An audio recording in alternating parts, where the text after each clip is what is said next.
بسم اللہ الرحمن الرحیم۔ السلام علیکم ناظرین حضرات، آج کی اس ویڈیو میں ہم بتائیں گے کہ روزہ کتنی چیزوں سے ٹوٹ جاتی ہیں اور قضا اور کفارہ کب لازم ہوتی ہیں۔ تو اس تفصیل کو جاننے کے لیے ہماری ویڈیو کو مکمل دیکھ لے گا تاکہ آپ کو آنے والی رمضان کے لیے یہ جان سکے کہ کن چیزوں سے روزہ ٹوٹ جاتا ہے اور ان سے بچ سکے۔ ناظرین حضرات، حضرت ابو ہریرہ رضی اللہ تعالیٰ عنہ فرماتے ہیں کہ جس وقت ہم حضور اکرم صلی اللہ علیہ وسلم کے پاس بیٹھے ہوئے تھے کہ اچانک ایک شخص جس کا نام سلمہ بن صخر البیاضی تھا، آپ صلی اللہ علیہ وسلم کی خدمت میں حاضر ہوا اور کہنے لگا، یا رسول اللہ صلی اللہ علیہ وسلم، ایک گناہ سرزد ہو جانے کی وجہ سے میں تباہ ہو گیا۔ تب آپ صلی اللہ علیہ وسلم نے فرمایا کہ تمہیں کیا ہوا؟ اس نے کہا کہ میں روزے کی حالت میں اپنی بیوی سے جماع کر بیٹھا۔ آپ صلی اللہ علیہ وسلم نے فرمایا، کیا کہ تمہارے پاس غلام ہے جس سے تم بطور کفارہ آزاد کر سکو؟ اس شخص نے کہا کہ نہیں۔ آپ صلی اللہ علیہ وسلم نے فرمایا، کیا تم اتنی طاقت رکھتے ہو کہ 2 مہینے کے پے در پے روزے رکھ سکو؟ اس شخص نے کہا کہ نہیں۔ آپ صلی اللہ علیہ وسلم نے فرمایا کہ کیا 60 مسکینوں کو کھانا کھلانے کی استطاعت رکھتے ہو؟ اس نے کہا نہیں۔ آپ صلی اللہ علیہ وسلم نے فرمایا کہ اچھا تم بیٹھ جاؤ، اور آپ صلی اللہ علیہ وسلم اس انتظار میں رہے کہ کوئی شخص کچھ لاہے تو اس سے دے دے تاکہ وہ بطور کفارہ صدقہ کر دے اس گناہ کی وجہ سے جس کی وجہ سے اس نے روزے میں جماع کر دی۔ چنانچہ ہم اس طرح بیٹھے رہے کہ اسی وقت آپ صلی اللہ علیہ وسلم کی خدمت میں ایک عرق آیا جس میں کھجوریں تھی، اور ایک بڑے تیلے کو کہتے تھے جو کھجور کے پتے کا بنا ہوا ہوتا تھا، اور جس میں 60 سیر سے لے کر 80 سیر تک کھجوریں اس تیلی میں آتے تھے۔ آپ صلی اللہ علیہ وسلم نے اسے دیکھ کر فرمایا کہ سائل کہاں ہے؟ اس نے کہا کہ میں یہی حاضر ہوں۔ آپ صلی اللہ علیہ وسلم نے فرمایا کہ لو یہ کھجوریں پکڑو اور انہیں اللہ کی راہ میں محتاجوں کو تقسیم کر دو۔ اس شخص نے عرض کیا کہ یا رسول اللہ، کیا میں یہ کسی ایسے شخص کو دوں جو مجھ سے زیادہ محتاج ہو؟ یعنی میں تو خود سب سے زیادہ محتاج ہوں، دوسروں لوگوں کو کیسے دوں؟ میں خود فقیر ہوں۔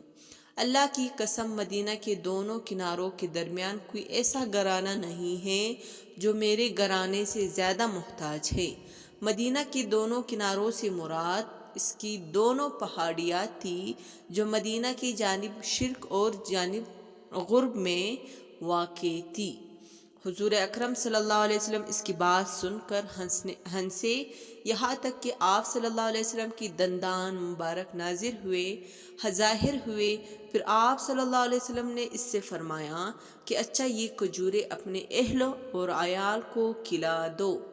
جو شخص رمضان کا روزہ ہی کے مہینے میں قصداً توڑ دے رمضان کے روزوں کو، خواہ وہ کچھ کھا لیے یا پی لی یا جماع میں مشغول ہو کر، تو اس شخص پر کفارہ واجب ہوتا ہے۔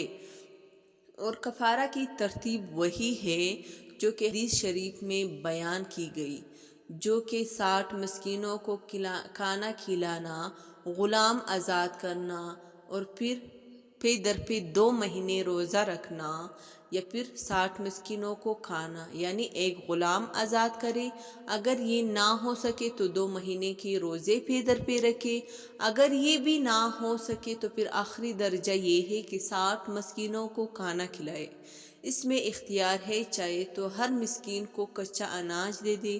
اس صورت میں ہر مسکین کو 2.25 سیر گیہوں یا 3.5 سیر جو دے دی جائے، اور کھانا پکا کر دے دیا جائے۔ اس صورت میں ان 60 مسکینوں کو ایک دن دونوں وقت پیٹ بھر کے کھانا کھلایا جائے۔ یہ واضح ہے کہ اپنے اہل عیال کو کفارہ دینے سے کفارہ ادا نہیں ہوتا۔ خواہ اصول میں سے ہو یا ماں باپ دادا نانا وغیرہ ہو، یا فروع میں سے یعنی آپ کا بیٹا پوتا نواسا، ان کو صدقہ یعنی اہل و عیال کو کفارہ نہیں دے سکتے۔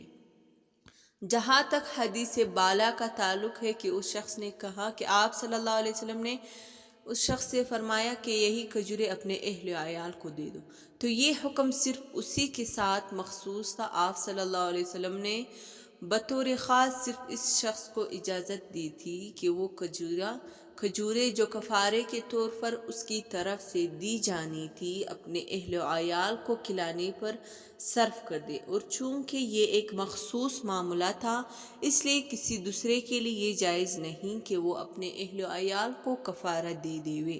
حدیث کے مضمون سے بھی واضح ہو رہا ہے کہ اصل تو یہی ہے کہ کفارہ دوسرے پر خرچ کیا جائے، اپنے اوپر خرچ نہ کیا جائے۔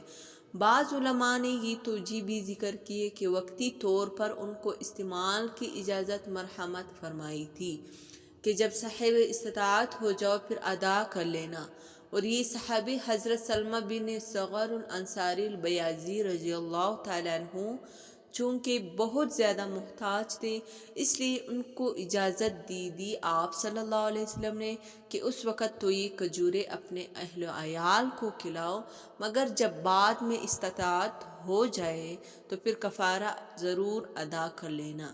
رمضان میں روزوں کا حق ہو، جو چیزیں دوا یا غذا کے طور پر کھائی جاتی ہے رمضان میں، ان کو اپنے اختیار سے جان کر کھائے یا پیے، اس میں بیماری کی یا سفر کی یا بھول کی یا کسی مجبور کرنے کی مجبوری نہ ہو تو اس پر قضا اور کفارہ دونوں لازم ہوں گے۔ رمضان کے مہینے میں رمضان کے روزے رکھتے ہوئے جان بوجھ کر بغیر کسی مجبوری کے جماع کر لیا تو قضا اور کفارہ دونوں لازم ہوں گے۔ وہ 13 چیزیں یہ ہیں جن سے رمضان المبارک میں روزے کی قضا اور کفارہ دونوں لازم ہوتے ہیں۔ پہلا، اگر کسی نے جان بوجھ کر کھانا کھا لیا۔ دوسرا، جان کر دوا یا پانی یا شراب پی لی۔ تیسرا وہ ہے کہ جان بوجھ کر جماع کر لی۔ چوتھا کہ بارش کے قطرے کو نگل لے جب اس کے حلق میں پانی حلق میں چلی جائے۔ پانچواں، کچا گوشت یا چربی کھائے مگر یہ اس میں کیڑے پڑ جائے۔ نمبر 6، پان وغیرہ کچھ کھا لیا۔ نمبر 7، گیہوں کھا لی۔ نمبر 8، اس کو چبانا مگر یہ کہ ایک دانہ گیہوں کا چبایا وہ گل کر مل گیا۔ نمبر 9، گیہوں کا ایک دانہ نگل لیا کھا لیا۔ نمبر 10، چیونگم کھا لینا۔ نمبر 11، بیوی کا تھوک نگل لینا۔ نمبر 12، پچنا لگانے کے بعد کھانا کھا لیا۔ نمبر 13، عورت جماع کرانے میں رضامند ہو اور جماع کر لی۔ تو یہ 13 چیزیں ہیں جن سے رمضان المبارک کا روزہ ٹوٹ جاتا ہے، اور چونکہ ساتھ ساتھ کفارہ بھی لازم ہو جاتا ہے۔ اور رمضان المبارک میں زبان، آنکھ، دل، تمام اعضاء کو گناہوں اور بری سوچوں سے بچائے، صلہ رحمی کرے، صدقہ و خیرات کرے، ٹی وی، کیبل اور سوشل میڈیا سے حتی الامکان بچے، ملازمین اور اہل خانہ سے نرمی کا برتاؤ کرے، کام کا بوجھ کم سے کم رکھے، صاحب حیثیت ہے تو رمضان میں عمرہ ادا کرے، اس کا ثواب حج جیسا ہے۔ باہمی لڑائیاں کدورتے ختم کر کے اللہ کی رضا کے لیے ایک دوسرے کو معاف کر دے، سنت تراویح 20 رکعات مکمل پڑھے، اعتکاف کرے، اگر ممکن ہو تو اپنے شیخ کی صحبت اختیار کرے۔ خواتین اپنے گھر کے ایک حصے کو اعتکاف کے لیے مختص کر لے۔ اللہ ہم کو نمازی بنائے اور ہمیں نیک اعمال کی توفیق عطا فرمائے۔ ناظرین حضرات، کمنٹ باکس میں اللہ جل جلالہ کے 99 ناموں میں سے ایک نام ضرور ٹائپ کریں۔ جزاکم اللہ خیرن۔